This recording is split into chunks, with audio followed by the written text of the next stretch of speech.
pas trop fatigué. Je sais que les corps sont un peu fatigués, mais bon, on est là pour discuter et comme ça, on va un peu essayer de se chauffer. Donc, n'hésitez pas, au cours de ma présentation, de poser des questions. Ça sera interactif. Bien qu'on a 30 minutes, mais on va essayer de rendre ça le plus interactif possible. Ok. Alors, moi, c'est Van der Loy. Je suis consultant technique chez Manadengen depuis plus d'une demi-décennie maintenant. Ok.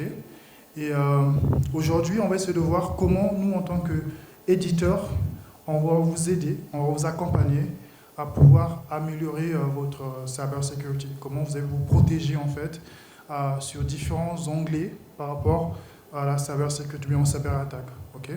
Mais avant, on va faire une petite introduction sur 2 ou 3 slides de ce que nous sommes. Pour ceux qui ne connaissent pas et pour ceux qui connaissent, ça sera comme une révision. D'accord.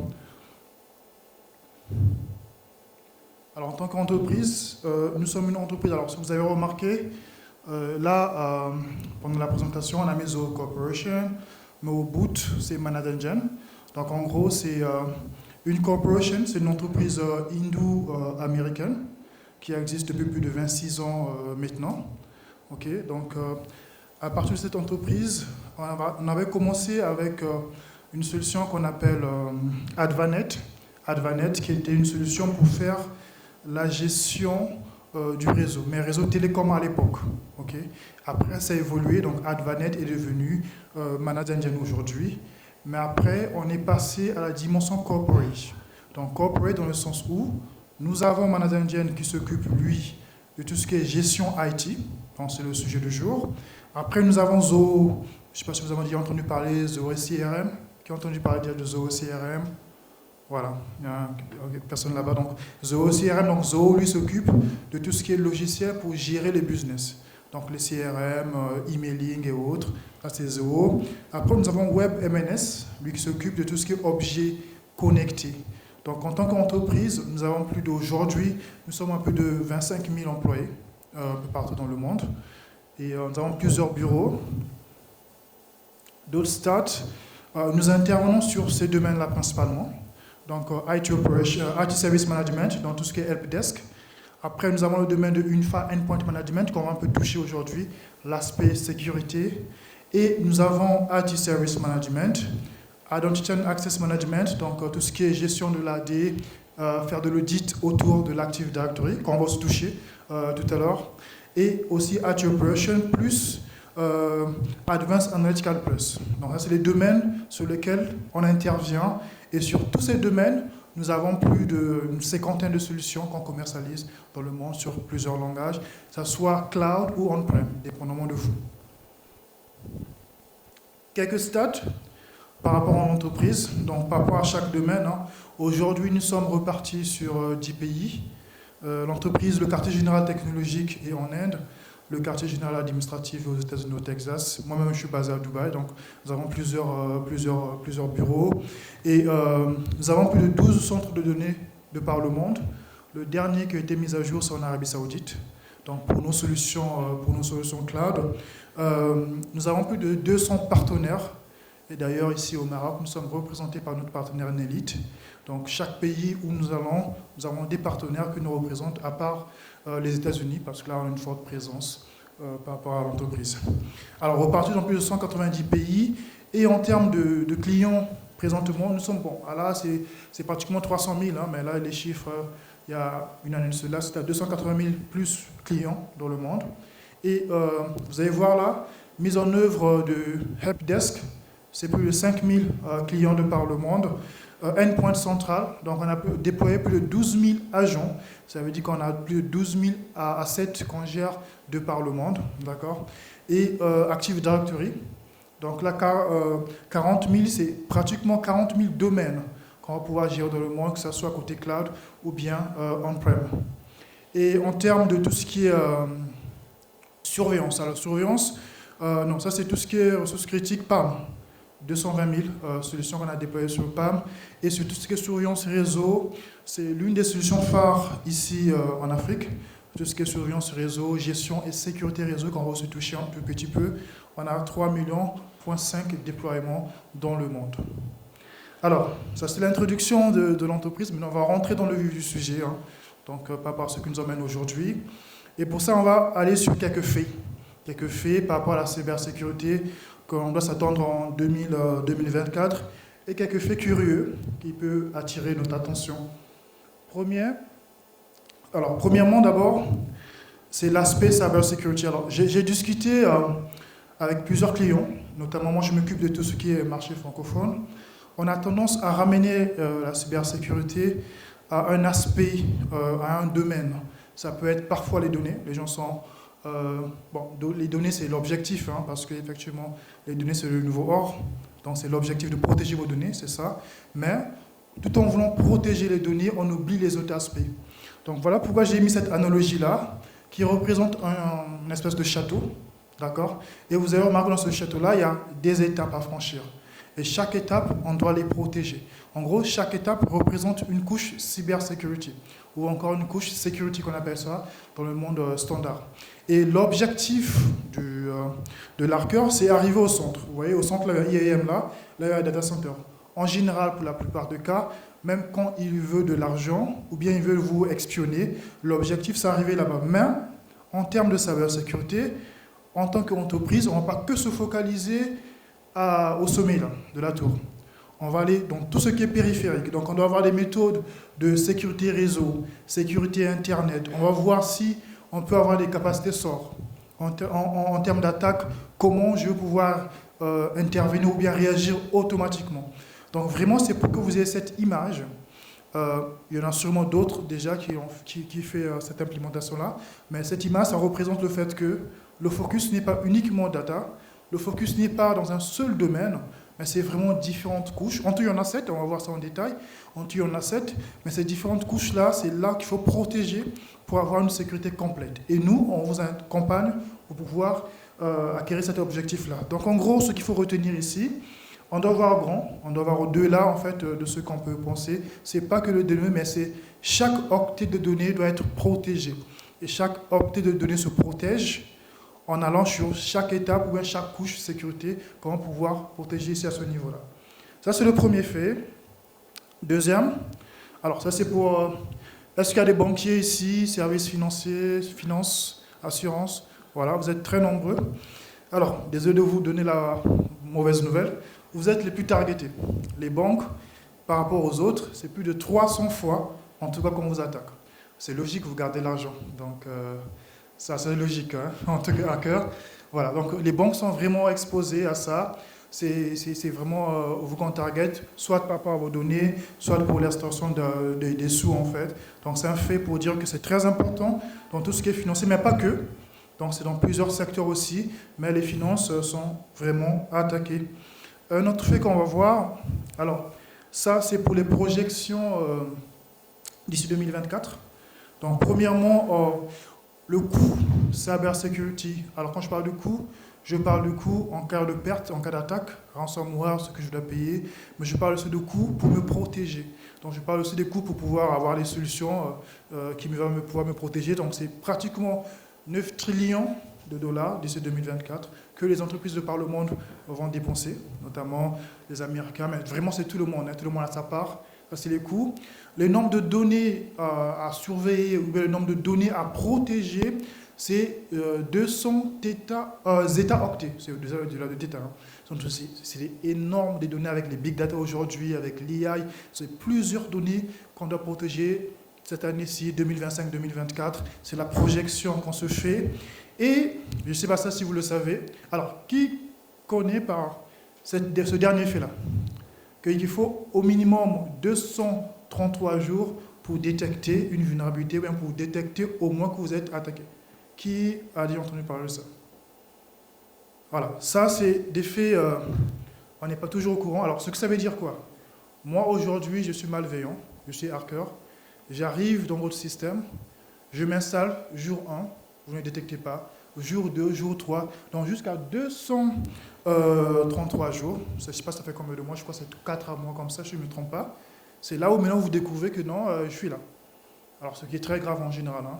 Donc il faut avoir des anticorps, c'est comme ça que j'appelle ça, des anticorps cyber assez costauds, Donc les globules vont cyber assez costauds pour pouvoir réagir à ça en cas d'attaque. D'accord? Oui?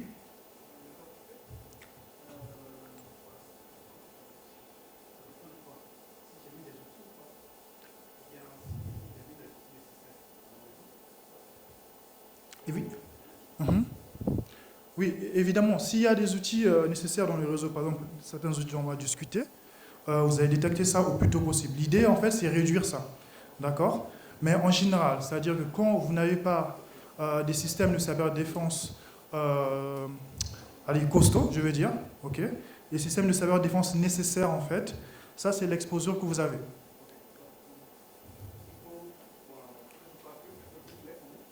Oui?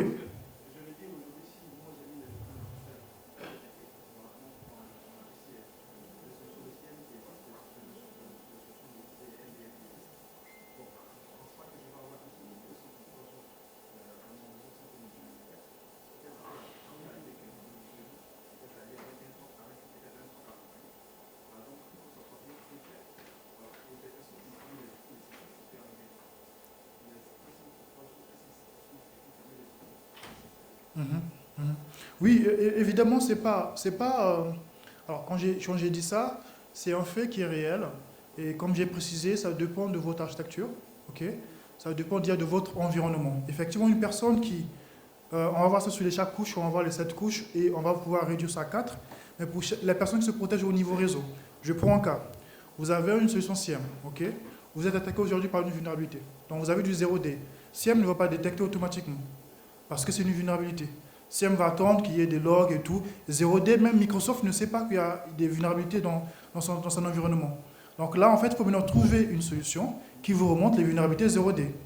Vous avez le type d'attaque, par exemple, un phishing. Un phishing, le SIEM ne va pas détecter tout de suite. Moi, je peux vous envoyer un mail, j'installe le virus, il reste là, il est dormant. Si je n'ai pas de solution, par exemple, du type XDR ou bien qui va protéger, en fait, tout ce qui est emailing, tout ce qui est data, je ne pourrai pas détecter.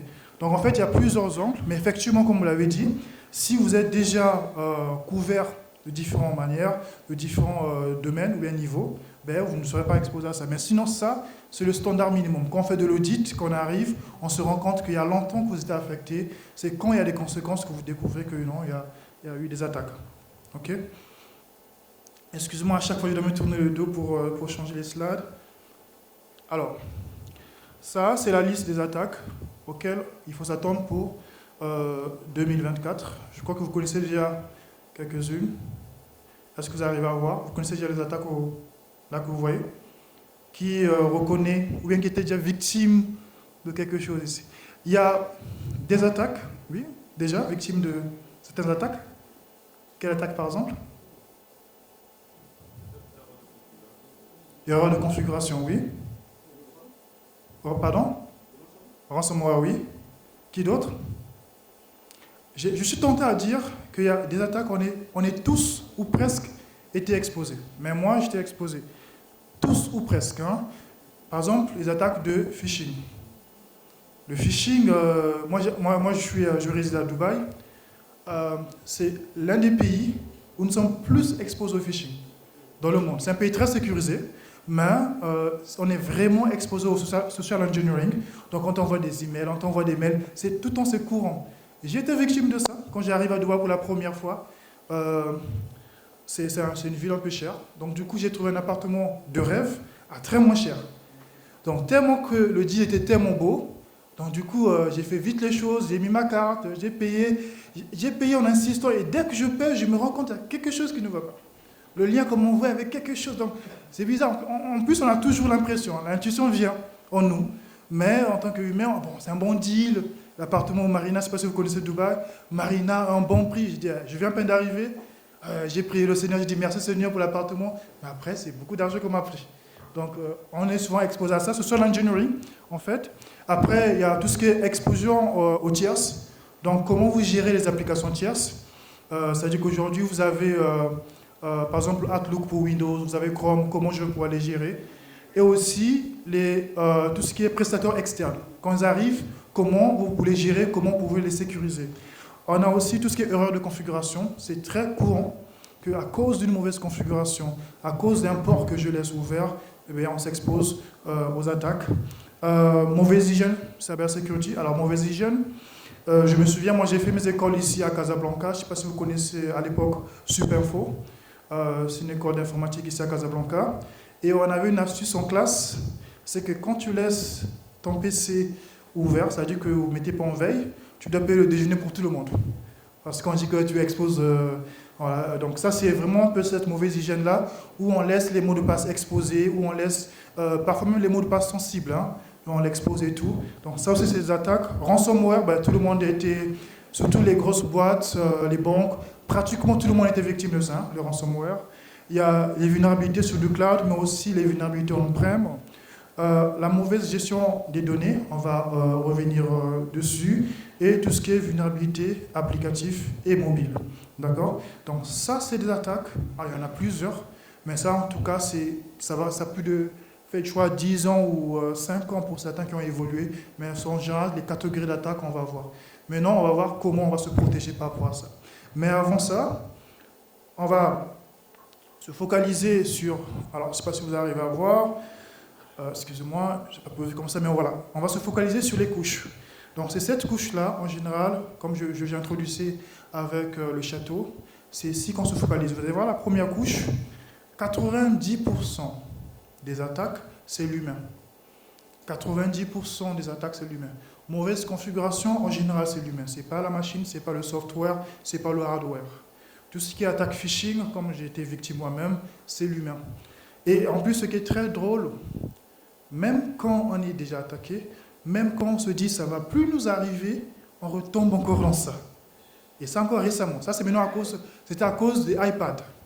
L'entreprise, je ne sais pas si vous connaissez, il y a des exercices qu'on fait en interne pour voir comment on est mature, cyber, sécurité et tout.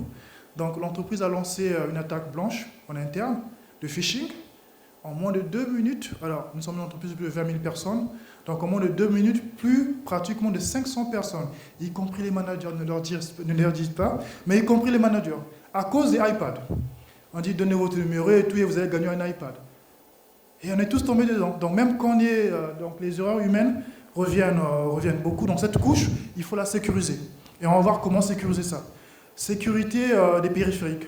Comment je m'assure que mon laptop est sécurisé, que mes téléphones sont sécurisés. Aujourd'hui, je peux sécuriser mon serveur, je peux sécuriser mon réseau, mais mon laptop, est-ce que c'est à jour? Mon téléphone, est-ce qu'il est bien sécurisé? Est-ce que j'ai mis des politiques de sécurité qui sont assez costauds au niveau de mon téléphone? Par exemple, si je sais que je travaille que sur Casablanca et je sors avec le téléphone, je prends l'avion pour voler et tout, les données qui sont là, comment je les gère? Quand un téléphone est perdu, vous êtes directeur, c'est très sensible, directeur d'une banque, vous validez avec votre téléphone tout ce qui est workflow sensible. Si le téléphone est perdu, comment je le gère? D'accord? Donc ça, c'est tout ce qui est touché sécurité. Alors, sécurité réseau, c'est du classique. Je dois avoir des bonnes politiques autour des pare-feux. Je dois m'assurer que les pare-feux sont à jour. Je dois m'assurer que j'ai les bonnes configurations au niveau pare-feu. On va revenir dessus. Point d'extrémité, la sécurité applicative, très important. Très, très important d'avoir toujours des mises à jour côté application. D'accord? À qui je donne accès aux applications? Par exemple, c'est aujourd'hui même, ce matin, d'ailleurs, que j'ai vu un client qui est dans son cahier de charge, il dit que n'importe qui peut télécharger une application. J'ai répondu oui, on peut vous donner l'accès, mais j'ai discuté avec lui. Je disais, monsieur, ce n'est pas les bonnes pratiques. Aujourd'hui, vous êtes une entreprise de 2000 personnes, où vous ne pouvez pas ouvrir l'installation des applications à tout le monde. Ça, ce n'est pas vraiment les best pratiques cyber security. Par contre, quand vous avez des bonnes pratiques, vous pouvez dire, OK, voici la liste des applications que tout le monde peut utiliser ou peut installer en fait. Vous contrôlez le tout. Et vous créez une liste blanche, une liste noire de certaines applications. Donc ça, c'est tout ce qui est sécurité applicative. Sécurité de données, donc là vraiment, c'est la base de cyber security. Donc l'attention sur la cyber security est venue principalement à cause des données, notamment avec Facebook, Google, qui sauvegardent des millions de données en tout cas. Et récemment, en fait, Facebook avait un objectif quand ils avaient lancé, d'avoir minimum, ce que je dis c'est vraiment le minimum, d'avoir 100 pages sur chaque personne sur Terre de données. C'est-à-dire que vous et moi, En temps normal, bon, moi depuis là j'ai arrêté, j'ai fermé mon compte Facebook, mais bon, j'avais déjà dit beaucoup de choses, malheureusement. Mais en gros, si aujourd'hui vous avez un compte Facebook, vous allez jusqu'au bout, vous demandez toutes vos pages. Vous allez avoir des centaines, des millions, peut-être pas des millions, mais en tout cas des centaines de documents qu'on va vous envoyer. Et ça fait peur. En tout cas, longtemps qu'on n'est pas terroriste, ça va. Mais ça fait peur quand même de voir qu'il y a des organisations dans le monde, on est aujourd'hui près de 8 milliards, mais qui sauvegardent chaque personne. Dès que tu te connectes, tes données sont sauvegardées. C'est pareil avec Google. Google, on n'est plus rien. C'est pareil avec LinkedIn, professionnel, mais c'est la même chose. On ne peut pas y passer. Et enfin, on a tout ce qui est actif critique. Actif critique et privilégié.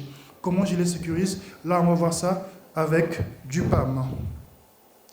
Alors, là, maintenant, on rentre dans le vif du sujet dans le sens où, là, maintenant, c'est Management qui va intervenir.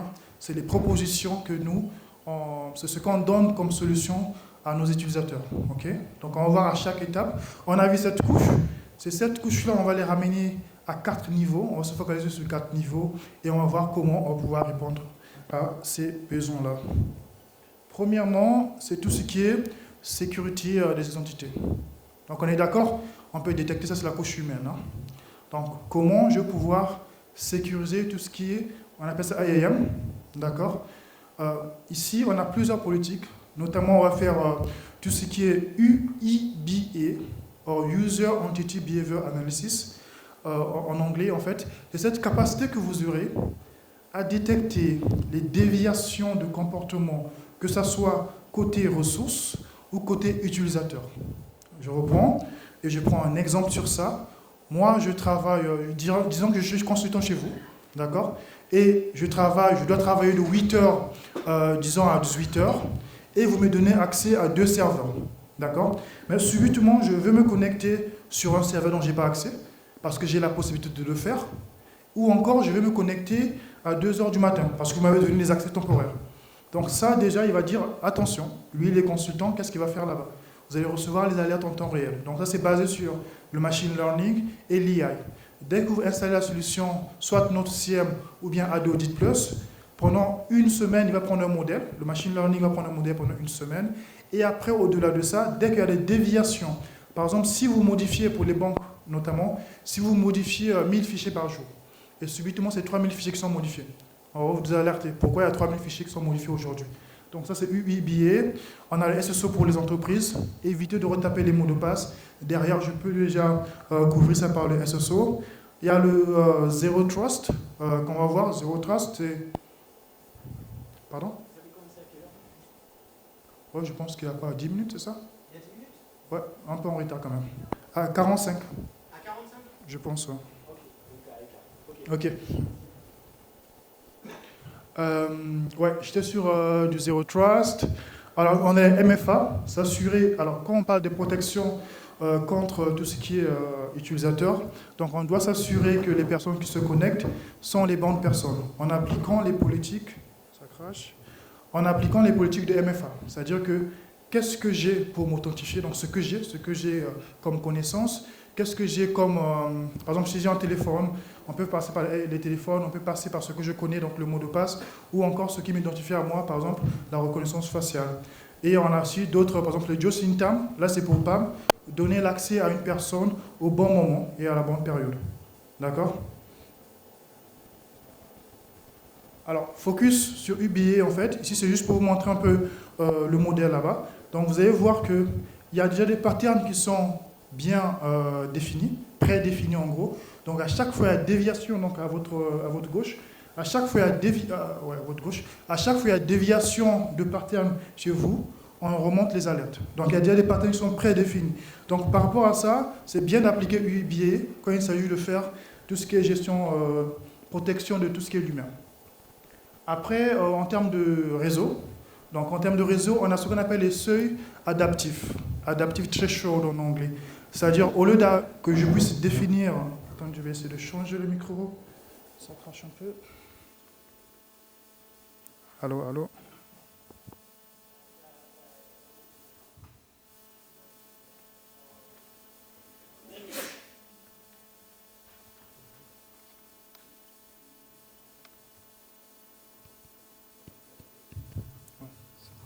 Voilà, je crois que c'est mieux. Donc ici, en termes de réseau, je veux juste que vous focalisez sur 3 choses. Principalement, c'est très important d'optimiser sur votre pare-feu. S'assurer que les règles des pare-feux sont les bonnes. C'est des règles qui sont conformes, il y a des conformités au niveau de pare-feu. Premièrement, donc ça c'est vraiment au niveau du pare-feu, c'est la passerelle, hein, pour vous savez des proxys, des pare-feux. Donc s'assurer que c'est des règles qui sont conformes et qu'il y a des bonnes configurations au niveau de vos pare-feux. Deuxièmement, gérer les politiques de configuration des dispositifs réseau. Qui fait la configuration? Est-ce que la personne est autorisée à faire cette configuration au niveau des dispositifs réseau? Sauvegarder les configurations, la capacité de revenir à une configuration ultérieure quand il y a catastrophe. Donc c'est très important d'avoir ces politiques-là chez vous, côté réseau. Et ce que je dis aussi, le seuil adaptive threshold, donc c'est l'IA et le machine learning, qui va vous dire au fur et à mesure que vous travaillez, en fait, il y a des seuils qui s'améliorent. C'est-à-dire qu'aujourd'hui, si vous consommez votre CPU à 60%, d'accord? Si vous consommez votre CPU à 60%, il va pouvoir faire une étude. Et après, le CPU bascule à 90%, automatiquement, on vous envoie des alertes. Donc, c'est adapté via le machine learning et l'intelligence artificielle derrière. On va basculer sur un autre domaine, qui est tout simplement sécurité des applications et des points de terminaux. Donc, là, on va voir des stratégies de déploiement de patch. Je ne sais pas si, parmi vous, s'il y a quelqu'un qui utilise Patch Manager, qui est client chez nous, Patch Manager, oui. Donc, il y a la capacité de pouvoir déployer les correctifs, automatiser ces process-là, les tester avant ça, avoir la capacité de déployer tout ce qui est... avoir le scan des vulnérabilités. Je ne sais pas si vous avez des solutions de scan de vulnérabilité. N'importe quelle solution, même pas la nôtre. Hein. Voilà. Donc, la capacité d'avoir ces politiques de scan des vulnérabilités. En général, ça va avec, dans l'encontre des patchs, sécurité de vos navigateurs. Qui sécurise ces navigateurs ici? La sécurité, ce n'est pas la mise à jour. Hein. Quelles sont les politiques que je mets autour des navigateurs? Est-ce que je peux laisser des extensions? Les phishing, majorité, c'est autour des navigateurs.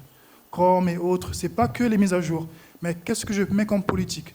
Est-ce que tout le monde peut mettre des extensions? Est-ce qu'il peut télécharger quoi qu'il veut? Est-ce que je peux donner l'accès à Java, par exemple? Donc là, c'est la sécurité au navigateur, filtrage au niveau des sites web, notamment les sites web malveillants, contrôle des périphériques. Je vais pouvoir appliquer des solutions autour des périphériques, c'est-à-dire que des politiques. Moi, je suis consultant. Est-ce que je peux connecter ma clé USB dans votre n'importe quel PC? Ça doit être protégé pour éviter, par exemple, la propagation des virus ou bien des worms. Donc là, c'est le contrôle de périphérique. BitLocker qui fait de politique d'encryption. Ici, à ce niveau, à quelques-uns. C'est très important, toujours d'être crypté. Donc on a ces solutions-là qui vous accompagnent sur ça. DLP, un gros sujet, qui connaît le sujet DLP et qui l'applique déjà. Voilà. Donc ici, je veux m'assurer les conformités, je veux m'assurer les politiques autour de DLP. Et enfin, on a Next Gen Antiviruses. Alors là, c'est très intéressant et je vais vous montrer ça plus en détail. Alors ici, dans Next Gen Antivirus, la première étape, c'est la capacité que vous aurez à détecter les incidents. Quand je parle d'incidents, je parle de ransomware. Je parle, par exemple, des attaques malware et tout, toute forme d'attaques, en fait, qui sont liées au virus. Dès qu'il y a un virus, vous allez recevoir ces notifications-là, d'accord? Mais derrière, par exemple, pour le cas de ransomware, il va créer le doublon de vos fichiers. Donc, les fichiers qui sont corrompus en amont, il y a déjà une sauvegarde de ces fichiers-là qui vont se faire. Okay? Maintenant, la prochaine étape, on vous donne la possibilité de faire une analyse plus approfondie. Donc, vous allez ligne sur ligne. S'il y a eu des clés, vous allez clé sur clé. Qu'est-ce qui s'est passé? Jusqu'à ce que vous allez résoudre le problème. Et enfin, vous pouvez faire une restauration. Plus qu'au départ, il y avait un backup et que j'ai résolu le problème, je vais pouvoir faire la restauration. Donc, du coup, on n'a pas besoin de payer. Je m'amuse souvent à dire, OK, vous êtes attaqué, vous dites, c'est le hacker, bon, allez, c'est pas grave. Je vais régler ça moi-même. Parce que déjà, il y a des sauvegardes, vous pouvez reprendre vos données. On n'a pas besoin de payer la rançon pour pouvoir collecter vos données. Et enfin, derrière, et de toute façon, pendant la troisième étape, le PC affecté sera isolé. Hein. Je n'ai pas mentionné ça, mais le PC affecté en général sera isolé. Et après, là derrière, on peut garder des bases, okay, pour les prochaines attaques, pour ne pas encore tomber dans la même chose. Donc, Next Gen Antivirus, c'est à la base du machine learning et l'intelligence artificielle. Et enfin, nous avons la sécurité des données. Tout ce qui est sécurité des données, nous avons 2 modules qui sont très, très puissants, notamment la protection des données, tout comme de fuite des données, donc ça c'est avec les DLP. Mais côté audit de poste de travail, protection consciente des contenus, réponse aux incidents. En gros, si vous avez des données sensibles, okay, aujourd'hui avec les GDPR, les conformités et tout, on vous exige un certain standard, certaines conformités pour protéger vos données. Donc on va s'assurer que les données sensibles sont non seulement classifiées, on va faire la classification des données, derrière on va faire la protection des données, l'encryption, donner l'accès à la bonne personne par rapport à la donnée, mais aussi l'analyse de cette donnée-là. Avec au côté Active Directory la capacité d'avoir déjà, on a ce qu'on appelle des rapports prédéfinis de différents types d'attaques que vous pouvez avoir en termes de données. Donc dès qu'il y a ça, il y a cette capacité SOR, qu'on va voir juste après, réponse automatique par rapport aux attaques au niveau des données. Okay. Et un modèle, je ne sais pas si vous connaissez déjà ce modèle-là, qui l'utilise, le CASB. Est-ce qu'il y a une personne ici? Le CASB, non? Ouais, un peu. Regarde, d'accord, je vois. Alors, le CASB, c'est très important. On néglige, mais c'est très important. Pourquoi? Parce que là, on parle dans la tendance cloud. Et on est plus ou moins exposé au cloud. Donc, comment je sécurise mes données sur du cloud? Donc là, c'est une solution ou bien une fonctionnalité on-prem que vous avez chez vous, okay, mais qui vous permet de faire l'analyse des accès cloud, qui a accès au cloud, qui vous permet de détecter les shadow applications, c'est-à-dire les applications que vous ne voulez pas dans votre système et qui sont utilisées, parfois qui peuvent être malveillants. Donc tout ce qui est protection de données cloud, avec des alertes en temps réel, okay, et la capacité de pouvoir arrêter les duplicants. Et aussi, d'ailleurs, vous avez optimisé sur la consommation de vos informations cloud. Par exemple, si vous avez AWS, plus que GKSB, il va vous dire combien vous consommez et vous pouvez régulariser par rapport à ça. Il n'y aura pas de perte en termes de consommation cloud. Okay.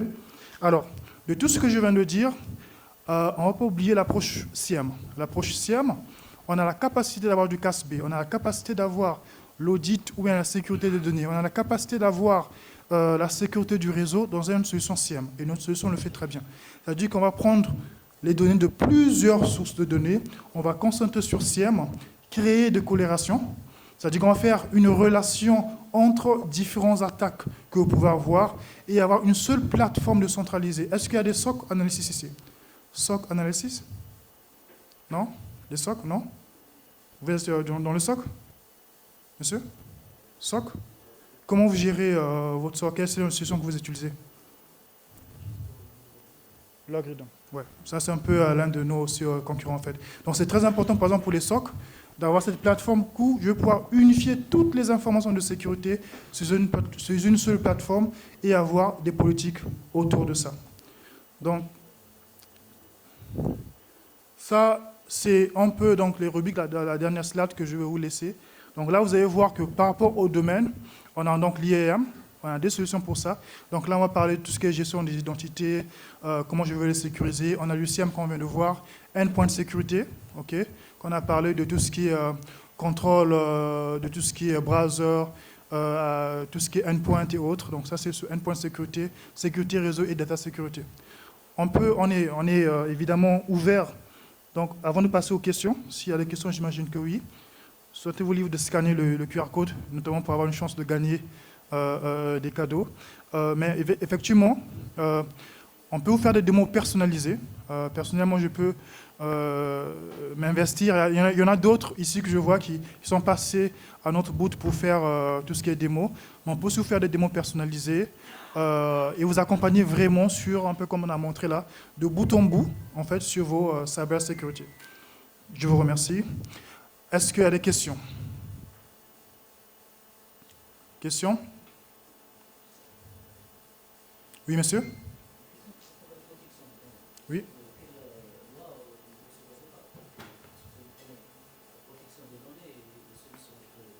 Ok. D'accord.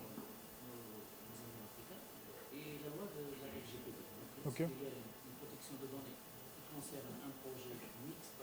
Comment on peut résoudre ce genre de problème lorsque la RGPD demande une certaine notification? Exigence, oui.